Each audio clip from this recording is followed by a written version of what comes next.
सबसे पहले मैं दिल्ली और देश की जनता के साथ साथ आप सबका आभार व्यक्त करना चाहता हूं कि इतनी गर्मी में आपने इस लोकतंत्र के पर्व में हमारी बात जनता तक पहुंचाने के लिए अपने अपने, चाहे वो छोटा हो या बड़ा हो, कैसा भी चैनल हो, कैसा भी अखबार हो, सब ने अपनी अपनी तरफ से एक बड़ा योगदान इस लोकतंत्र के पर्व में दिया है।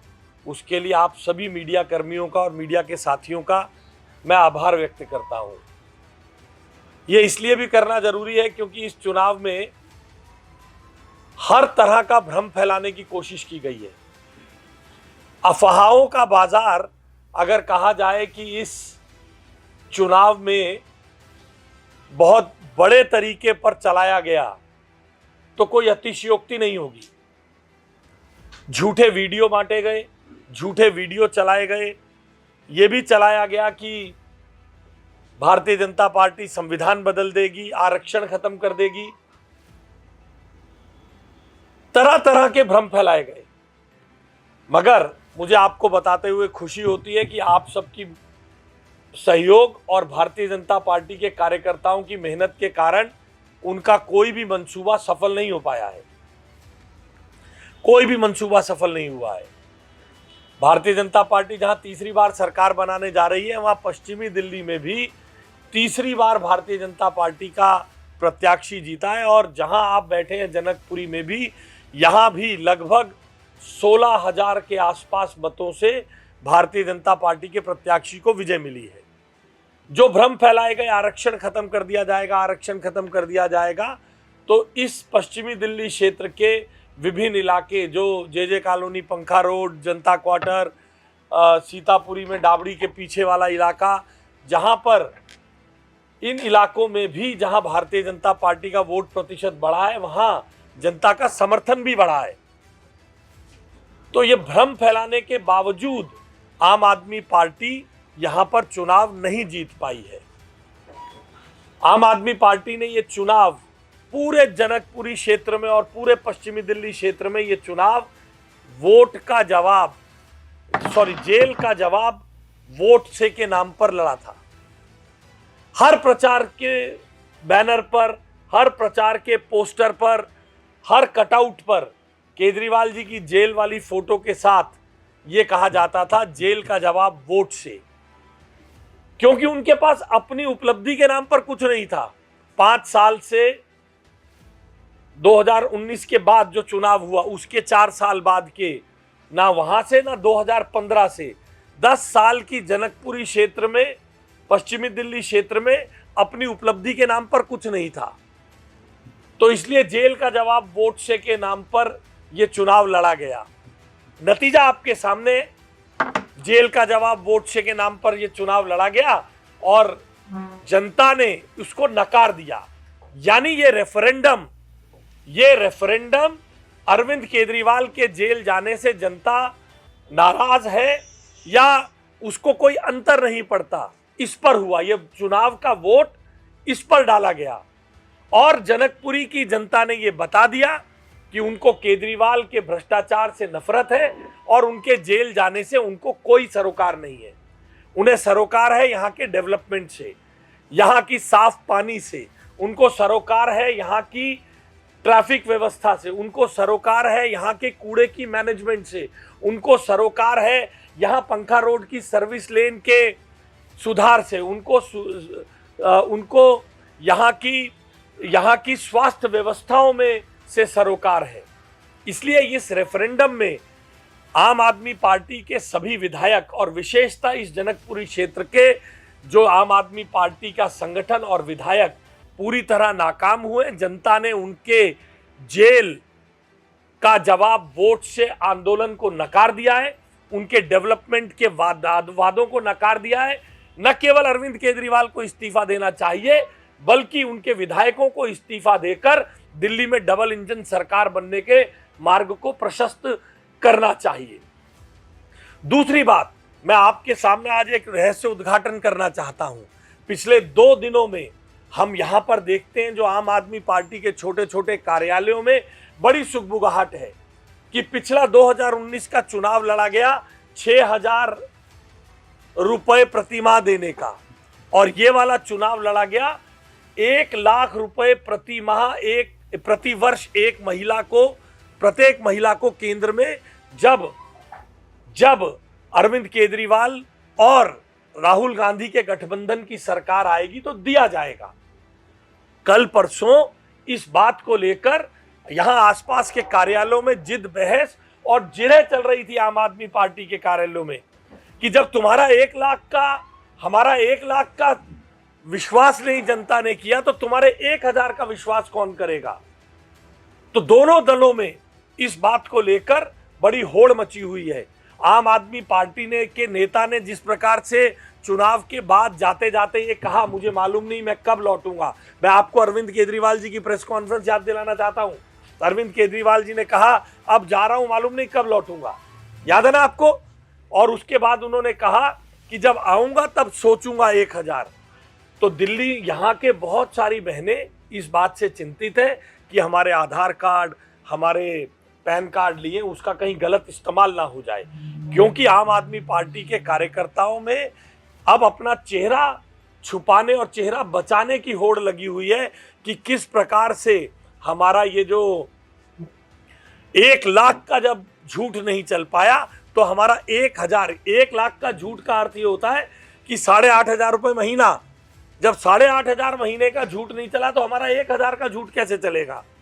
इसलिए अब आने वाले दिनों में बहुत जल्द आम आदमी पार्टी के कार्यालयों पे दिल्ली की जनता और जनकपुरी की बहनें धावा बोलने वाली हैं कि हमारे फॉर्म हमें वापस कर दीजिए, तुम्हारे फॉर्म पर हमें विश्वास नहीं है। क्योंकि जब अब 8,500 रुपये का तो कहीं आज तक ना उनकी सरकार ने दिया है, तो ये रेफरेंडम अरविंद केजरीवाल के जेल जाने पर था, ये रेफरेंडम आम आदमी पार्टी के झूठे वादों पर था। जो बड़े बड़े वादे किए जाते थे, पानी, बिजली, सड़क, सुरक्षा आदि आदि जो वादे किए जाते थे, उन सब वादों के बारे में बहुत मिनिमम चर्चा करके एक विक्टिम कार्ड को दोबारा रिन्यू कराने की कोशिश की गई थी। कभी अपने बुजुर्ग माता पिता को सामने लाकर, कभी अपने हत्या की साजिश के बारे में चर्चा करके। ऐसा कोई भी विक्टिम कार्ड रिचार्ज नहीं हो पाया है। अरविंद केजरीवाल जी का और उनकी पार्टी का विक्टिम कार्ड रिचार्ज नहीं हुआ है। तो इस रिचार्ज ना होने वाले विक्टिम कार्ड के बाद अब आम आदमी पार्टी के पार्षदों और विधायकों में, यहाँ जनकपुरी और आसपास के क्षेत्र में जहाँ हम पहले केवल 2 वार्ड जीते थे, अब हम 3 वार्ड जीत कर आए हैं। आपस में विधायक और पार्षदों में बहुत खींचतान हो रही है कि तुम्हारे कारण हम अपना वार्ड हार गए, तुम्हारा डेवलपमेंट का कोई काम नहीं हुआ है। तो इसलिए आने वाले दिनों में हम ये मांग करते हैं कि जेल का जवाब वोट से का नारा देने वाले जो विधायक और पार्षद थे, उनका ये वादा, उनकी इस कॉल को दिल्ली की जनता ने, जनकपुरी की जनता ने पूरी तरह नकार दिया है। तो उन्हें अपने अपने पदों से इस्तीफा देना चाहिए और साथ ही अरविंद केजरीवाल जी को भी इस्तीफा देना चाहिए, ताकि दिल्ली के विकास के लिए डबल इंजन सरकार आने वाले समय में चुनावों में गठित हो। आप यहाँ आए, अगर आप में से किसी का कोई सवाल होगा इससे संदर्भ में तो मैं आपके सवालों के लिए यहाँ उपस्थित हूँ। गोवा के प्रभारी रहे तो किस तरह का प्रदर्शन रहा गोवा के? गोवा में हमारा मत प्रतिशत बढ़ा है। हम पिछली बार भी 1 सीट जीते थे, इस बार भी 1 सीट जीते हैं। जम्मू कश्मीर में तो बहुत अच्छा सवाल आपने पूछा। जम्मू कश्मीर में देश के इतिहास का पहला काम हुआ है। जिस दिन से आज़ादी के बाद से संसद बनी है, हर संसद में महबूबा मुफ्ती परिवार और अब्दुल्ला परिवार का कोई ना कोई व्यक्ति होता था। धारा 370 हटने के बाद ये पहला चुनाव जो हुआ है जम्मू कश्मीर से, देश की संसद में अब्दुल्ला और मुफ्ती परिवार का एक भी व्यक्ति संसद में नहीं आ पाया है। महबूबा मुफ्ती भी चुनाव हार गई है, उमर अब्दुल्ला भी चुनाव हार गए हैं। जम्मू कश्मीर में सच मामले में जमहूरियत का, लोकतंत्र की स्थापना हुई है और परिवारवाद का पूरी तरह से खात्मा हुआ है। दिल्ली में सिर्फ बीजेपी और कांग्रेस का जो गठबंधन था उसे भी स्वीकार नहीं किया दिल्ली की जनता ने। मैंने आपको वही तो बताया। देखिए, ये इन लोगों का पूरा कैंपेन 1 लाख रुपए और जेल का जवाब वोट से था। दिल्ली की जनता ने बता दिया हम आपके भ्रष्टाचार से नाराज हैं। 10 साल में आप सर्विस रोड साफ नहीं कर पाए, आप कूड़ेदान नहीं हटा पाए। हरिनगर डिपो से C1 आने के लिए आइए शाम को 5:30-6 बजे 45 मिनट लग जाते हैं यहाँ तक C1 की लाल बत्ती पार करने के लिए। जिस प्रकार से सड़कों पर उनके कारण एंक्रोचमेंट, टूटी सड़कें और बदहाल ट्रैफिक व्यवस्था है, इससे जनता नाराज है। 1 घंटे में मोदी जी की सड़क से मेरठ से चलकर ITO आ जाते हैं। ITO से यहाँ आने में और यहाँ आने के बाद हरिनगर से C1 आने में 40-40 मिनट लगते हैं। हर जगह पर गंदा पानी है और इस मौसम में तो पानी भी नहीं आया है। बहुत जगह पर लोगों को खरीद कर पानी पीना पड़ रहा है। बिजली की बदहाली है, आए दिन ट्रांसफार्मर फूक रहे हैं और जो मार्शल आदि आदि बातें आप सबके सामने की गई थी, उसका तो कोई दूर दूर तक चर्चा ही नहीं हुई, कोई चर्चा किसी ने नहीं की। तो ये गठबंधन ही फेल है। और अब तो आप देखिए, यहाँ गठबंधन था, पंजाब में सामने चुनाव लड़ रहे थे, तो ये कोई गठबंधन नहीं था, ये केवल और केवल भ्रष्ट लोगों का एक साथ आने का काम था कि हम मिलजुल कर किसी तरह जेल जाने से बच सके। सर, उत्तर प्रदेश में पीछे कैसे रह गए? देखिए, हर दिन सैकड़ा नहीं लगता है। जब सचिन तेंदुलकर रहता है, हर दिन सैकड़ा नहीं मारता है। इसकी जांच होगी, इस पे विचार किया जाएगा। हमारी कुछ सीटें कम हुई है, हमारा मत प्रतिशत देश भर में इंक्लूडिंग उत्तर प्रदेश कम नहीं हुआ है। क्या कारण रहे, इसका अवलोकन किया जाएगा। मगर ये बात जाननी चाहिए, 1962 में नेहरू जी की सरकार तीसरी बार बनी, उसकी सीटें कम हुई। विश्व में जहां जहां मार्गरेट थैचर की सरकार तीसरी बार बनी, सीटें कम हुई। तीसरी बार जब टोनी ब्लेयर की सरकार बनी, सीटें कम हुई। मनमोहन सिंह जी तीसरी बार बनाने गए तो सत्ता से बाहर चले गए। राजीव गांधी तीसरी बार बनाने गए, बाहर चले गए। हमारे पास आज भी जो एक अकेला सब पर भारी था ना, वो एक अकेला सब पर भारी आज भी अकेले भारतीय जनता पार्टी 240 सीटों पर है और उनके पास हमसे कम सीटें हैं। कितने सारे दल हैं, आप गिन भी नहीं पाएंगे उंगलियों पे। इस बड़े कमरे में भी वो दल समा नहीं पाएंगे। एक एक दल वाला भी प्रधानमंत्री और गृह मंत्री का पद मांग रहा था। इसीलिए हमारे पास और हमारा जो अलायंस है, प्रीपोल अलायंस था, हमारा गठबंधन प्रीपोल गठबंधन था। हम बाद में कोई जुगत नहीं लगा रहे हैं। हम सभी दलों ने एनडीए के रूप में प्रधानमंत्री नरेंद्र मोदी जी के नेतृत्व में अधिकांश नेताओं ने लगभग सभी जगह पर प्रधानमंत्री जी के चेहरे पर, चाहे एनडीए के पार्टनर हो, उन सभी ने प्रधानमंत्री के चेहरे पर चुनाव लड़ाए। आप बिहार जाइए, महाराष्ट्र जाइए, यूपी जाइए, तेलुगु आंध्र प्रदेश जाइए, तो प्रधानमंत्री जी के चेहरे पर रेफरेंडम हुआ है। सबसे बड़ी बात है कि यूपी में सब जगह चलो माइनस हुआ है, बट अयोध्या जहाँ राम जी का दरबार लगा, जहाँ विश्व के लोग आए, वहाँ पर हार का सामना करना पड़ा, क्या कारण? देखिए, एक एक सीट का मैं अभी आपको अभी तो ये एक तो हमने राम के नाम पर देश में, हमने डेवलपमेंट के नाम पर चुनाव लड़ा है साहब। भारतीय जनता पार्टी ने कहीं पर भी, हमने राम मंदिर, हमारा 1952 से मुद्दा था, हमने पूरा किया। हमने वो जरूर कहा है, हमने अपने मकान पर, हमने गरीब की रसोई से धुआं हटाने के नाम पर, हमने घर घर जल पहुंचाने के नाम पर, किसान सम्मान निधि के नाम पर, बहनों को मकान का मालिकाना हक देने के नाम पर, उनके खाते में डायरेक्ट पैसा देने का खाता खोलने के नाम पर चुनाव लड़ा है साहब। हमने ये नहीं कहा जिस प्रकार से विरोधी दलों ने झूठ फैलाया है। इसलिए एक एक सीट के बारे में तो थोड़े दिन में हम भी अभी सब जानकारियों को इकट्ठा कर रहे हैं, एक एक सीट पर, तो उसके बाद आपसे चर्चा करें। के बाद अब क्या जनकपुरी और पश्चिमी दिल्ली में क्या नया करना? देखिए, आगे आने वाले समय में जो हमारी पार्टी का मैनिफेस्टो है, 70 साल से ऊपर के हर बुजुर्ग को हमने इसी चुनाव के दौरान में 17,290 लोग जो जनकपुरी विधानसभा क्षेत्र के हैं, उनके घरों पर वो फॉर्म भेजा है। ये मोदी की गारंटी है।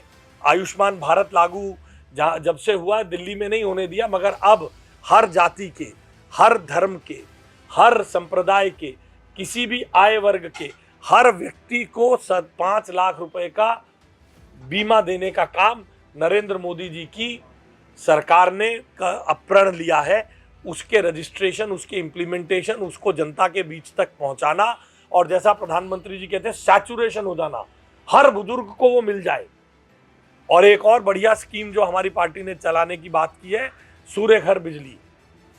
हर मकान घर पर सोलर पैनल लगे, जो 200 यूनिट का झुंझुना देती है सरकार, तो आपके घर की बिजली मुफ्त हो, और जो फालतू आप जनरेट करेंगे तो वो आपको BSES वाले लेने की जगह घर पर पैसे देने आएंगे कि ये लो, मोदी जी ने आपको बिजली की कमाई का पैसा दिया है।